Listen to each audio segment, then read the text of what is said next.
Hey everyone, welcome back to another video. Today I'm going to be going through all 55 players in VCT Pacific and ranking them in their roles. Now, I get that this probably isn't the ideal way to be doing this.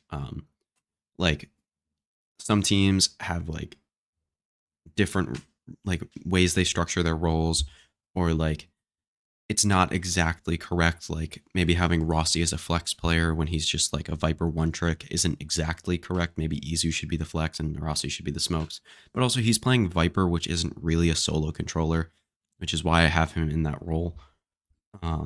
So yeah, role differences like that, I'm not really super interested in debating. But let me know if there's actual roles that are incorrect here. Like if there's like a flex player that's actually playing smokes, like the Astra or Omen, that kind of stuff, or like a duelist playing something else or something like that.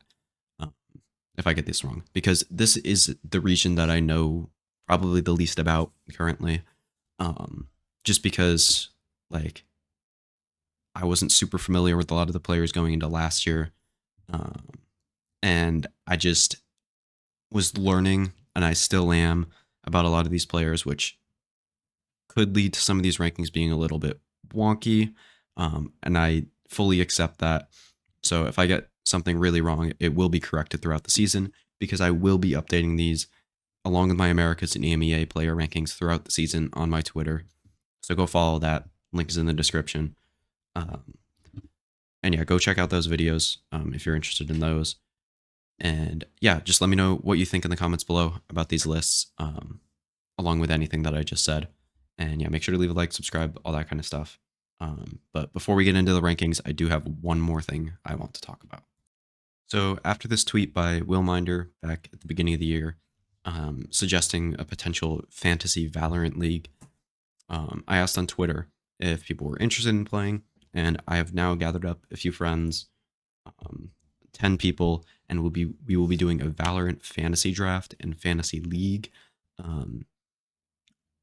together, and I'll be streaming the draft on Friday the 2nd of February, which is a week from when I'm recording this. It'll probably be like a little under a week, like 6 days or something like that. When I upload this, I'll probably do that tomorrow. And yeah, so if you're interested in that, go check out my Twitch. Link is in the description below. I also will tweet out the link on my Twitter and post it in my Discord server. Both of those links are in the description as well. So go check all those out. I'll be tweeting a lot more throughout the season, just like live reacting to games, all that kind of stuff. And yeah, I do VOD reviews on my Twitch as well a lot. So if you're interested in that, go check all those out. And yeah, I'll be going through like all the rules. We'll be doing the draft on Friday and all that kind of stuff. So make sure to tune in for that. I'll probably be updating about that on Twitter throughout the year as the league goes on. For kickoff, we're just going to do like, oh, who scores the most points just for fun. But the main competition will be the league seasons. And we might do another one for another draft for Tokyo, or not Tokyo. I just assume the first event's going to call Tokyo. For Shanghai. No, that's the second event. I can't think. You know what I mean. For Madrid. There we go. I need to get used to that, calling it Madrid. I'll get used to it eventually, but yeah. Now, let's get into the rankings. All right, and we're going to start here with the duelist rankings. One thing that I did forget to mention in the intro was that these tiers, so like the 4 through 9 with Depp, Ye, Jemkin, Texture, Jeremy, and Governor, specifically that one, but also this goes for every tier in the whole list, in every list. They can be put in any order that you want. They are very marginal gaps between even Depp and Governor. So you can put them in any order you want. I don't care. I know a lot of people are going to comment and not watch the video. So I'll probably pin a comment on this video because I'm tired of seeing it, because people just don't watch the videos for whatever reason. But moving on from that, we have something at number 1. I think he is undoubtedly the number 1 duelist in Pacific. Just the most raw talent there, and it's not even that close. Some people have concerns about his agent pool, where it's literally like Jet, Reyna, Breach, and Breach is kind of questionable sometimes. But other than that, I just think he's a mega talented player. He'll probably expand his agent pool going into the year because Paper X very much values that, as we can tell based on a lot of their players being like Devi, Forsaken, even Mind Freak plays a lot of different stuff. And yeah, then we have Buzz and Saya. I do think there's a good chance that some of these guys in the tier below them end up playing better than them this year, but I think these two are the most proven players on this list outside of something. Buzz just being very solid at every international event, never really like, he's just super consistent. Every event he plays well. He doesn't overperform that much, but he's just a very solid duelist player. Saya, I do think, is a little bit overrated. Super greedy player, makes some wacky decisions, especially when he has the op in his hands, but also very talented. If T1 can kind of rein him in a little bit, I think that'll get better. But also, it's been a thing for over a year now, so like, I don't know if we're ever going to see that go away with him. Then you have the third tier here of Depp, Ye, Jemkin, Texture, Jeremy, and Governor. I think the thing that people will get the most mad at is Jeremy being at number 8, just because he played pretty well last year, but I do think there's a lot more upside from every other duelist in this tier, and he's just super solid. Plays the Rays to a very high level. I mean, he's probably the best Rays in this tier by a lot. He might even be the third best Ray or the second best Rays in all of Pacific behind Saya. So unless I'm forgetting somebody, obviously, then feel free to correct me on that. I could be just forgetting somebody. But yeah, you got Depp at 4. I think that shouldn't be debated too much. I think he has been absurd in the games that he's played this past year, especially when Zeta was actually playing well. It just helps him get unlocked. Then Ye at 5. That is a lot based on past performances. I do think outside of his DSG stint last year, even when he was on Cloud9, he was still very good.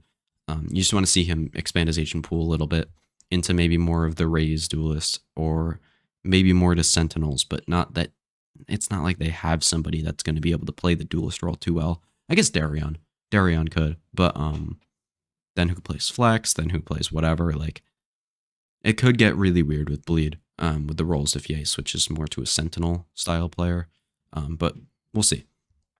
Then you have Jemkin, who I think from like Jemkin, Texture, and Governor, I do think they need to prove themselves a little bit more to pass up some of the people above them, but I'm so confident that they can. Jemkin, super talented player from Scars. I think he counts as their import slot because he's Russian, kind of like something, but I could be wrong with that. I would actually love to know if I'm wrong about that. Please let me know in the comments about that. Texture, I've been super high on for a long time, dating back to like his Damwon Kia days, when he was playing the Jet there for that team. I was so happy when they like showed that he was on Duelist and not Meteor. He's just a better player. Doesn't overheat as much. Maybe doesn't hit as many crazy shots or crazy clips, but it's just so good, especially with the jet knives. That's the thing I love about him the most. Already talked about Jeremy. Governor, I think another super high upside duelist. I really liked him in NA last year. Just crazy aim, can play both duelists and chamber. Exactly what you want in a duelist player, pretty much. And then at 10 and 11, you have May and Polvi. Polvi, I think, won't be bad, but he's not going to win you games. He's not going to win you maps. He's not going to do anything like that. But I don't think he's going to lose you maps. I just don't know if Global's also going to be able to set him up enough to have that be able to win, like to be able to win games with that. And then May, I just think hasn't proved anything to me. Maybe Governor should be in that tier as well, for that like reasoning. But maybe that's just because I've watched more Governor and I'm going to give him the benefit of the doubt there and not May. But I do believe in May. I think he'll be good. And overall, I do like a lot of the players on this list. It's just like realistically, like 10 and 11, these guys are not bad players. I know they're at the bottom of the list, but I don't think a lot of people understand that when I rate people at the bottom of these lists, it doesn't mean I think they're bad players. I just think there's other players better than them. Then we have our flex rankings. At 1 and 2, we have Envy and Forsaken. Forsaken, just proven on an international stage, one of the best players in the world. And then Envy, I think a lot less people are going to know about Envy, but from the beginning of the year, I've been high on Envy. The second I started watching Team Secret, I knew like this guy is good. I think he'll have a breakout year this year and get into this tier a couple games into kickoff. I know these lists are supposed to be for right now, but I think Envy is gonna be the one exception here.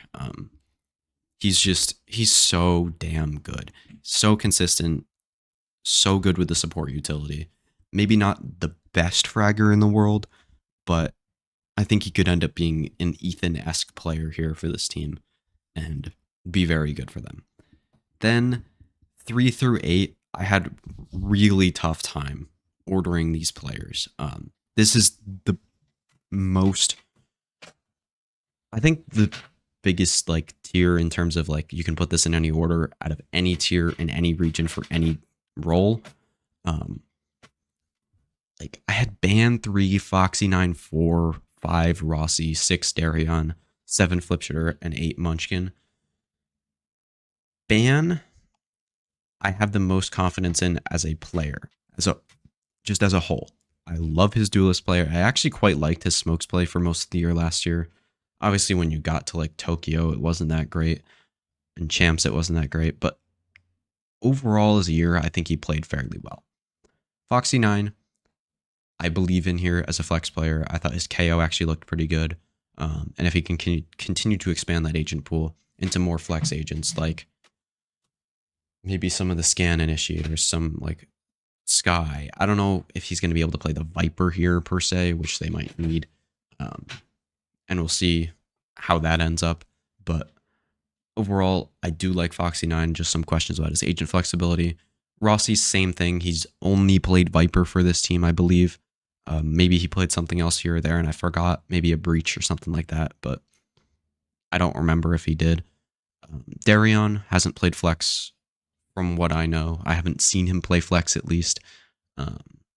That's what I'm assuming he's going to play here as well because they don't have a quote-unquote Flex player. If Crazy Guy's that, then whatever. And Darion moves to Initiator kind of thing. I could move those around. I could see myself doing that. Flipshooter. I thought he was solid last year. I don't know. He's one of the players that I don't remember a ton about. I didn't notice him too much when I watched RRQ. I didn't notice him doing bad things, so I kind of put him in the middle here.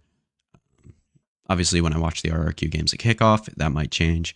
But also, I snuck in Munchkin at the bottom of this tier. I did not think he was going to be playing Flex here. I thought he was going to be playing Sentinel. I'd almost swap him and Meteor around, but Munchkin's been playing a lot of Viper, so it's really like whatever. I think he's a very solid individual. Just have some questions on him as an IGL. Then you have Russ, Urine, and JoJo. Russ and JoJo, just some not great individual players as IGLs. Shouldn't be an issue. But then Urine at 10, I just haven't seen enough from this guy. Red Bull games didn't show a ton to me. And I don't think he's played a game on VLR before that, or at least one with the VOD. So I couldn't really do a ton there. And I just put Russ ahead of him because he actually played okay at the Convergence, I think, Invitational that the GE played at. So yeah, that's why I have that in that order. The middle tier here, again, any order you want. I do not care. I will not argue with you. If you put Flip at 3, if you put Munchkin at 3, I'm not going to even bat an eye. And yeah, so keep that in mind when looking at these rankings. And now we have my Initiator rankings for Pacific, where we have Stacks at number 1 in a tier of his own. This might be a hot take, honestly. But I just think he is so good on these scan initiators like the Sova, the Fade, even the Breach. I know that doesn't fit into that role, but you know what I mean. In the sky, all that kind of stuff. He is some of the best in the world at. When you get to like the KO and some of the other like flex agents, I actually don't remember what else he played. I mean, even the sky, he's not as good at as the other three. Um, but I think returning to those roles, he will become a world class player again on this team. Hopefully, that is. Um, and yeah, just be unreal for this team and everything like that. Then you have Carpe at 2, Hieron at 3, Crazy Guy at 4, and Estrella at 5 in a tier. I did not understand when T1 was originally planning to replace Carpe. Um, it didn't make sense to me, but also the roles together made more sense without Carpe. With that original like Izu, King, Execurate, Zeta, and Saya roster, I think that made more sense. Just because I hadn't seen Execurate yet as well. But I think this roster that they are keeping now with the Rossi, Carpe, all that kind of stuff, like the super English speaking kind of roster, has a higher floor. Will like make sure that they are a solid team. I think that other team had potential of being like super disappointing, really bad. This one, not as much as I think I've talked about this. I think they'll sit around that like 3 to 5 range in Pacific pretty solidly all year. And yeah, I do really like Carpe. As an IGL, I have some doubts. I didn't hate what I saw, but again, there is some pause there with that. But we'll talk about that later. Hero Run at 3. I was super high on him in the offseason. I would have been so mad if he didn't get picked up. And I just thought he was going to be a sick Sentinel player. But bringing him in here to play flex or like Flash Initiator or just Initiator in general, whatever you want to call it, has been very good. When he's played like the Sky on Haven for them, among other agents that I'm forgetting right now, he might have only played Sky actually. That's definitely a possibility. But he was incredible on that role. And I think he'll continue to get better here. Obviously, I would have preferred to see him on Initiator and let that play out, or not on Sentinel and let that play out. But we didn't get to see that, so it's whatever. He's still performing, and my goat is still playing well and on a team, so I'm down for that. And Laz is playing Sentinel, which is also a good thing. Then you have Crazy Guy, who I thought performed very well at Ascension, which was the only time I really watched Bleed last year. But I watched all their games at Ascension, so it's not like I didn't watch them. So if I have any of the Bleed guys rated lower, it's probably because they didn't perform as well just in that Ascension tournament. But I thought he played well. Very good fragging IGL, all that kind of stuff. Good util, everything. Just a good player. And then Estrella, just a super solid Initiator player that I have no doubt will be good. I just have a little bit of doubts if he can be great. Like, I don't think he's going to move up this list per se, but I also don't think he's going to like come tumbling down. Like, obviously, if he gets passed up by maybe like a Lakia or like a Mind Freak or something like that, then you could see that, or even a Blaze King actually. But yeah. Speaking of Blaze King, I have him at 6 with a tier with Lakia and Jesse Vash. Very different reasons for these 3 players being here. Blaze King, another player that I thought was incredible on Sentinel in the offseason. I know he was an Initiator player before being a Sentinel player, but I was super high on a Sentinel play, and I feel like if they just swapped him and Benkai's roles, this team would be better. But I thought he was fine on Initiator and does have high upside to be very good on that role. I just personally have some doubts whether or not that's the right choice as well, but we'll see. Then Lakia, a player that was very, very good back at Masters 1, or Masters 2, Reykjavik, the first one. Just I have doubts that he'll get back to that. And I thought he was very poor when they played in this, when he played with, I think it was D plus in Ascension, but in the Convergence tournament that they played in the offseason, I thought he actually looked pretty good. That is why he's up at 7. Um, he could continue to go up. He could go way back down. We'll see. Just a lot of unknown with him and Blaze King. And then Jesse Vash is just a solid fragging IGL. Probably a bit worse than Crazy Guy, or a decent amount worse than Crazy Guy because he's 4 spots lower, but still a very solid player, and isn't going to be an issue for this team in terms of fragging. Then at 9, 10, and 11, you have Mindfreak, Lene, and Papagachi. Mindfreak, similar to Blaze King, played a different role, switching over to Initiator here, but Mindfreak actually looked bad on the role. There's a chance that he doesn't even end up playing this and Meunier plays like the Jing role or something like that, but they weren't doing that in that offseason event, Afrika. I would assume it changes a little bit, but I'm not sure exactly how it's going to work. Then Lene just hasn't proved anything to me. I've watched him play in the one game with Team Secret that he played last year, or the one map, and then I watched a little bit of Talon's offseason event, but dude, the team played so bad that it was impossible to judge how good any of the players were, so I just didn't bother. It was just, it was so bad.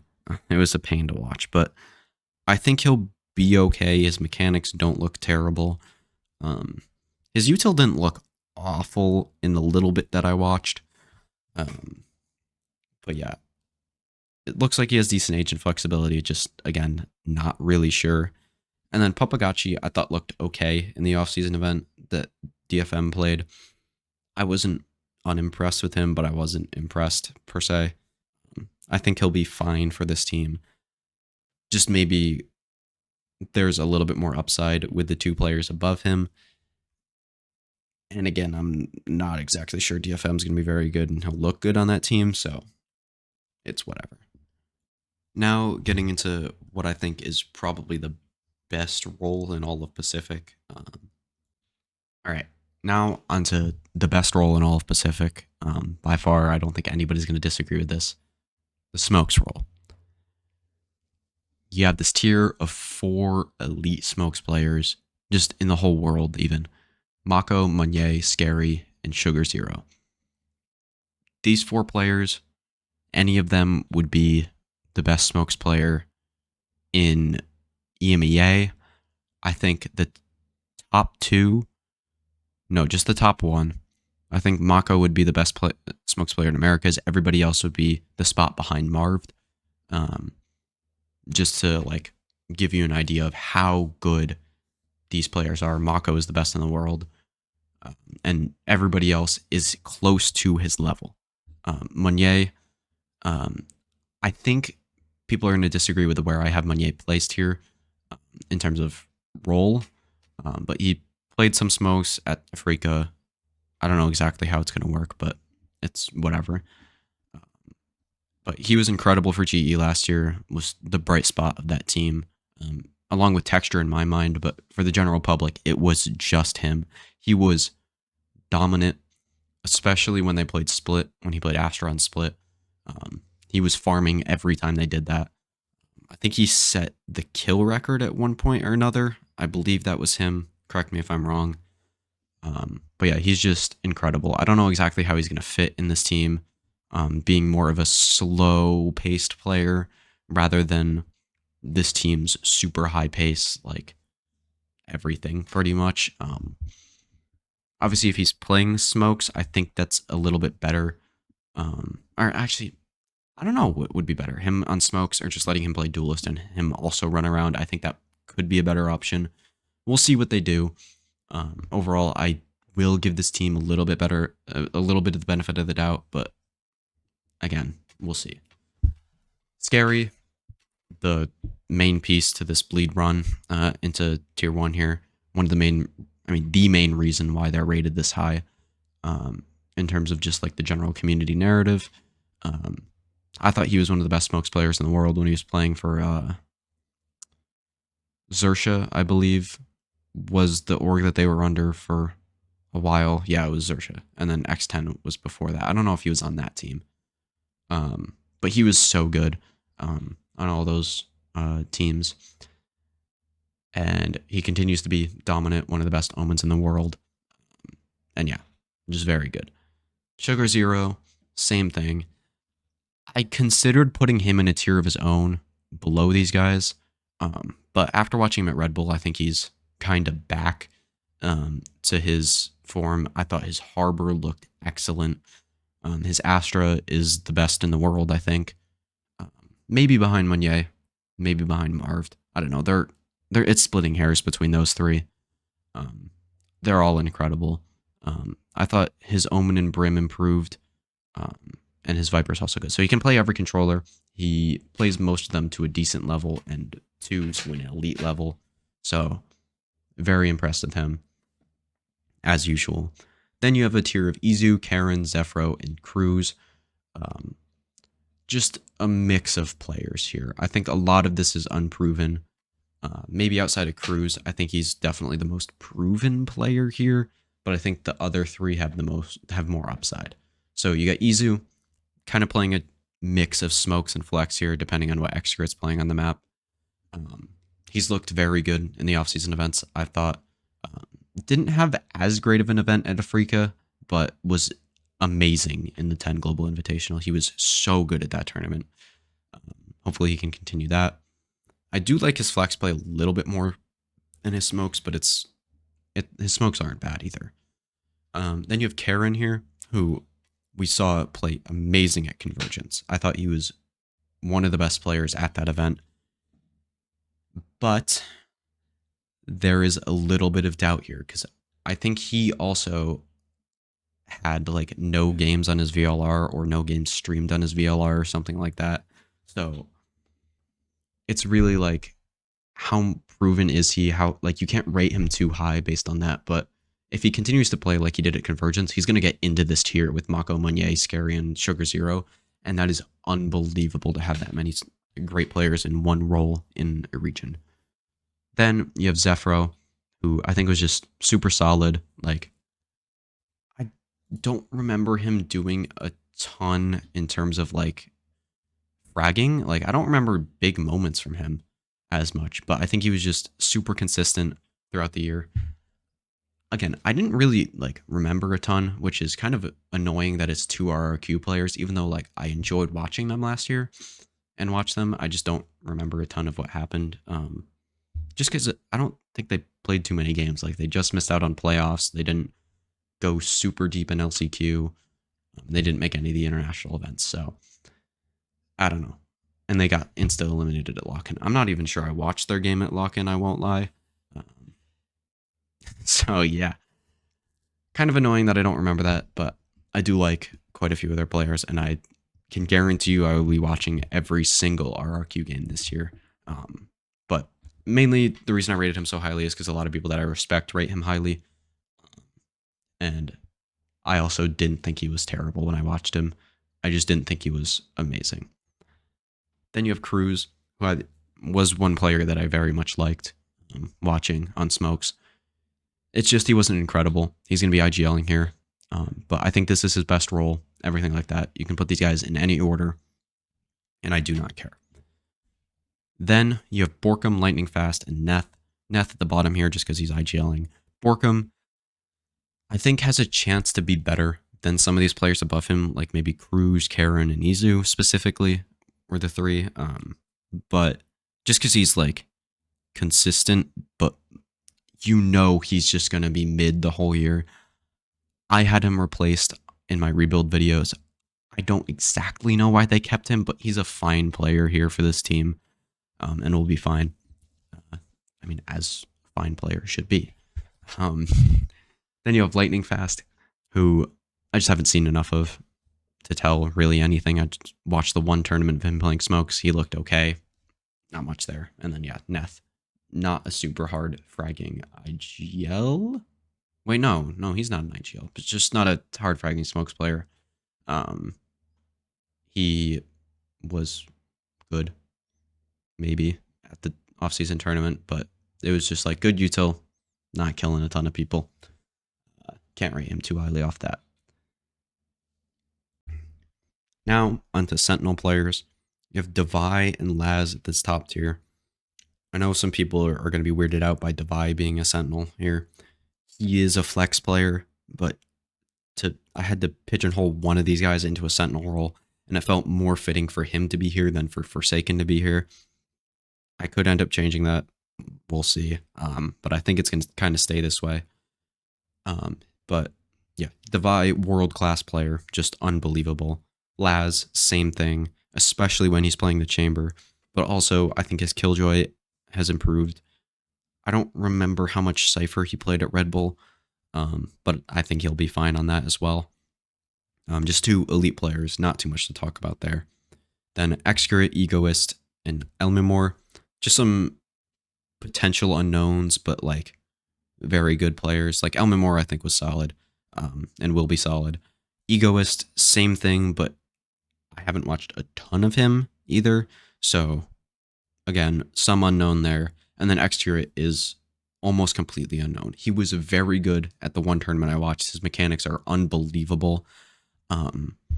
It's just, I don't, like, he played a lot of chamber, and there were some moments where it got weird in terms of like him being inexperienced. I think some of that will be fixed during kickoff, and it'll get better throughout the year, and he'll probably move up into this tier with Devi and Laz. It's just, we got to wait and see. There is some unknown there. He could also just fall off, but we don't know. Then this tier of Benkai, Flashback, and Meteor. I actually quite like a lot of these players on these roles. I thought Meteor played fairly well on Sentinel. Didn't play the role too poorly. Was actually reined in a lot by playing that role. I think that could be kind of a fix for some players that play like that. I mean, honestly, like, dude, I play like unrated and Swift. Like, I don't play that much ranked personally, so I play a lot of like unrated and Swift plays with my friends. And one of my friends is like a Neon main, and she just like runs the fuck down a lot of the time. But she started to play more like Chamber and like Jet and like Sentinel agents more recently, kind of like Meteor has. And I've actually seen like her not run it down as much, just like Meteor. I don't know why I'm talking about this, but I just think it's relevant to see that that could be an option for maybe some other players. I can't think of examples right now. Like, I'd have to look. Maybe like I can't think of duelists that are too aggressive. Like, honestly, MW at times is too aggressive. That could be an answer. Oxy, maybe putting him on Flex or on Sentinel or something like that. Maybe a different role if he does too much on the duelist role. I mean, what EG did with Jogamo. I can't think of any other examples right now, but stuff like that. Alfier on Sentinel as well. I think that was one that people might disagree with, but I think is a fair sentiment putting him in that, because I don't think he was the best duelist player. But obviously he's one of the best Sentinels in the world. But back to talking about the list here. Flashback, I thought has looked good in the offseason events. Not incredible or anything, but his mechanics look good. More experience in this team, I think, will get better. Kind of same thing as with Meteor. Then Benkai, I think, is just going to be a solid Sentinel player here. Nothing like that's going to wow you. Nothing that's going to be terrible, but I think he'll just be solid. Then 9, 10, and 11. I think NDG probably should go up a little bit, maybe into the next tier. I just haven't watched enough of him, I don't think, to, like, at least just on Sentinel. I've seen him play Smokes, and I think that can transition to Sentinel a lot. So maybe I'm rating him too low based on that, him switching roles. But also, we've seen players like Whippy play off-role from Sentinel to Smokes and play a decent amount worse. I know people don't think Whippy's that good, but I actually like him a lot on Sentinel. So there could be some role transition here with NDG, but overall, I do have confidence in him. I just haven't seen enough yet, pretty much. Jit Boys, I think I probably should rate him higher as well, but like, there's only so many spots in like the top 8 here. I think he and NDG could go up. I think you could argue that this bottom tier is just, or like 7 to 8 is the tier of their own. I actually might change that. I'm going to make 7 to 8 a tier and leave Benkai as like a solid player at 6. And Suggest, I think, also has a lot of upside. I thought he was pretty decent on the duelist, a pretty good fragger.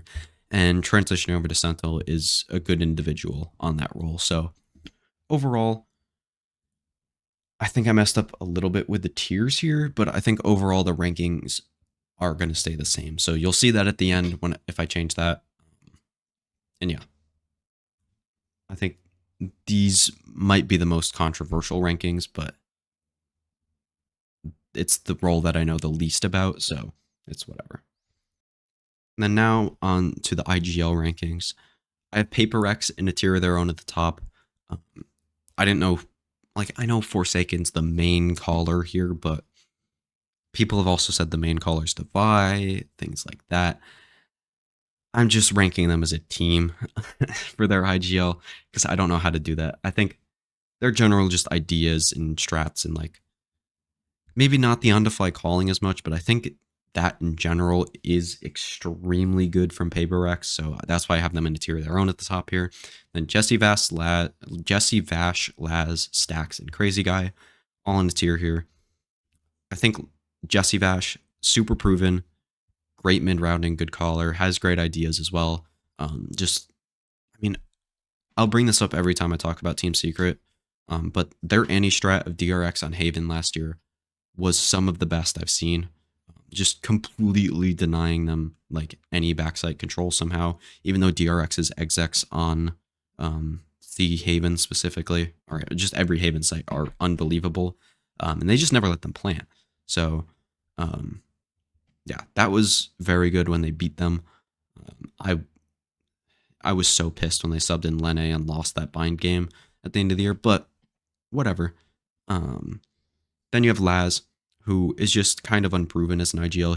He did it for like a year, but I think getting better pieces here, more proactive pieces, will make his IGLing look better, and he will improve and maybe even get up into this top tier with the Paper X calling. Don't know about that yet, but I do have a lot of confidence in Laz. Then you have Stacks at 4. I think some people overstate how bad he is as a caller. Obviously, DRX's mid-rounding was very bad back at like Reykjavik 2. But now I think mid-rounding for DRX has not been that big of an issue. Obviously, you would like more in-game adaptations, all that kind of stuff. But I think that's overall gotten better, like very slowly throughout time, and you'd like maybe a switch up of coaching or something else like that to help Stacks, or maybe just a new IGL, but there's nobody in Korea to call, so it's not like that's gonna be an option. And yeah, just overall, I think Stacks is good, along with a lot of these IGLs. Same thing with Crazy Guy, just has to prove it a little bit in tier 1, but I think he's a good IGL as well. Then you have Carpe, Zephyro, and Jojo. Carpe, I think, might be getting a little overrated here for his performance at the Convergence Invitational, I believe. No, it was Afrika, sorry. The off-season events blend together in my head. But I thought, did a good job at that tournament. Zephyro has done a good job for RRQ, and Jojo, both in the past and now, has done a fairly okay job. He's just proven to be solid for a long time, so I have to put him above some of these IGLs below him. But overall, I think this tier is solid IGLs, just not anybody that's going to be like a great caller or anything like that. Even like this second tier, I don't think a lot of these guys are great callers at maybe an international level, just because I think Pacific is the weakest IGL region, and everything like that. I don't want to dive too much into that, but I think EMEA and Americas in terms of calling and everything like that are a lot better. Pacific has a lot of the set play stuff. Then 9, 10, and 11, you have Munchkin, Russ, and Cruz. Don't know how to order this. Munchkin has been a bad IGL when he did it for T1. Don't know exactly how it's going to go here. I thought he called okay at Convergence, wasn't like a strength for the team or anything, but was fairly solid. Russ has never IGL'd before, didn't look terrible at Convergence as well, but wasn't good either. I could see that getting better, bringing in Benkai to help him call, everything like that. And then Cruz, just Talon was terrible last year at calling. Looked terrible in the offseason event they played. I actually don't even remember the name of that one. But also looked okay at lock-in when he was IGLing there, I believe. So, I don't know. I think this tier is just IGLs that will probably not end up being good, but could. And yeah, I think there's a lot of potential for the IGLs in Pacific as well. I don't want to like just rag on them as well, but I think right now they are easily the worst IGL region, maybe outside of China. Obviously, sometimes I forget about China because I'm just not making content on them right now. But yeah, overall, I'm happy with this list. I think Carpe might be getting a little bit overrated, but other than that, I think it's pretty solid. All right, and now on to just all of the list here. I do feel fairly good about a lot of these. I did change the Sentinel ones. Funny enough, I actually had an NDG tier above. I just forgot to edit it in the slides before this, which I thought was kind of funny. But yeah, let me know what you guys think in the comments below. Make sure to go follow my Twitter, Twitch, and join my Discord in the link in the description. And yeah, stay tuned for other leading up to the season content. I think I'm gonna hold off a little bit on my pick'ems until like the week before kickoff. We'll see. But those will probably be uploaded like back to back to back, maybe like a day in between each one. So stay tuned for that. My Pacific pick'ems will be kind of wild. I can tell you that already since the groups have been leaked. And yeah, I'll see you guys in the next one. Let me know what you thought in the comments below. Everything like that. Peace.